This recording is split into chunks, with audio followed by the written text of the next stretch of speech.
hero I was. Endeavor is dead. I can't fight my own son.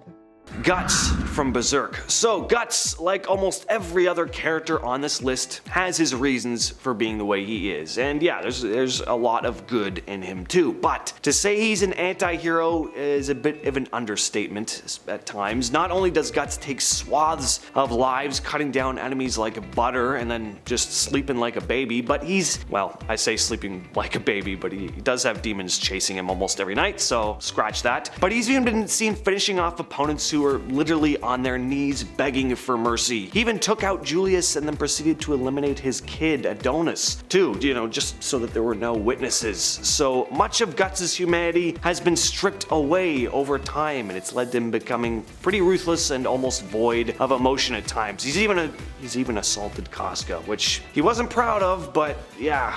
Yikes. Again, this is a very complex character, and looking at the course of his life, you could see why he turned out the way he did, but he's still done some pretty excusable things. Alukard from Hellsing. Alukard does battle against evil, but it's not for any real altruistic reason. He just enjoys it, really enjoys it. He'll draw out fights far longer than needed just to have a few laughs. He's powerful enough to take out most of the enemies he faces in a matter of seconds, probably, but again, where's the fun in that? Alucard will often trick his opponents into thinking they've won, letting them inflict seemingly lethal damage before just forming himself back together with a wicked grin on his face. It's just total slasher villain behavior. He's like Freddy Krueger a little bit. Luckily, instead of hunting down innocent teenagers though, it's vampires and members of the Third Reich. So yeah, have at it. In no way am I saying I don't cheer the guy on, but he does take a lot of pleasure in causing pain, taunting and humiliating his opponents and just scaring the crap out of them before delivering a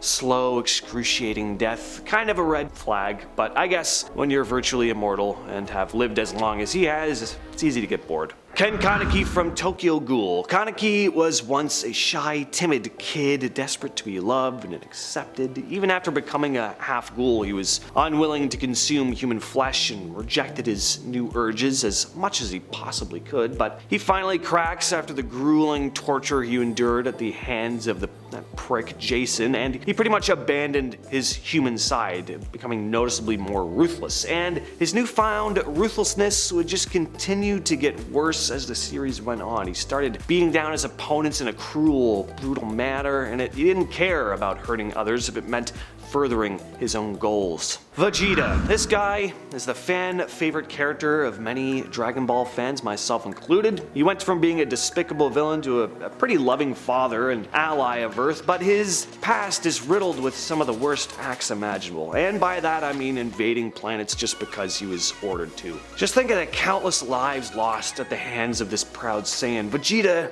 never liked Frieza, but that wasn't because Frieza was a warmongering tyrant who enslaved planets across the galaxy. Vegeta didn't really care much about that. He only cared about how Frieza treated his own people, the Saiyans. Aside from his dark past, Vegeta has also shown just how selfish he can be. Even after allying with Goku, he constantly feels the need to prove himself to some of Earth's most dangerous threats, or just, to test his own strength, which has put innocent lives in danger on more than one occasion. Endeavor from My Hero Academia. This character caused a bit of an uproar with the fandom at one point when he went through a bit of a redemption arc. A lot of people just do not like this guy. I see where people are coming from, of course, but I also think that with fantastical fiction stories like this, there's a lot more room for characters to be redeemed, even if they couldn't be in real life. With that said though, Enji Todoroki has done some pretty despicable things. He was an abusive father whose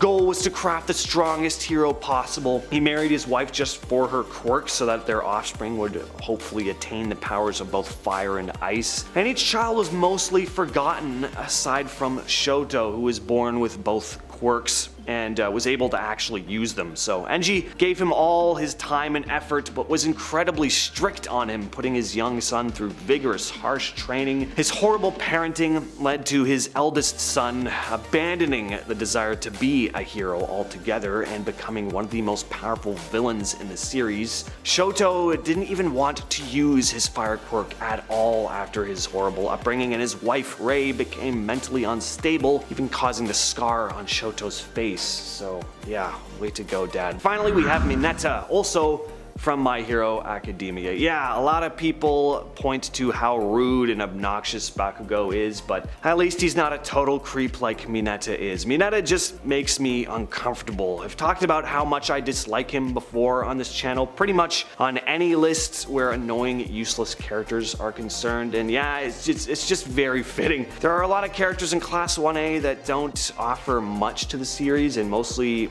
are forgotten about, but Minetta manages to offer nothing while also getting far more screen time than he deserves. Why can't we spend more time learning about Koji Koda? Develop him a little more instead of giving Minetta more dialogue. Half of you are googling who Koji is right now. Admit it. He's the kid who can talk to animals. He seems like a sweet guy, you know, but no, we gotta deal with Minetta ogling at his female classmates instead. His power's bad. He looks like a cluster of grapes wearing dish gloves. He's just, he's a terrible person.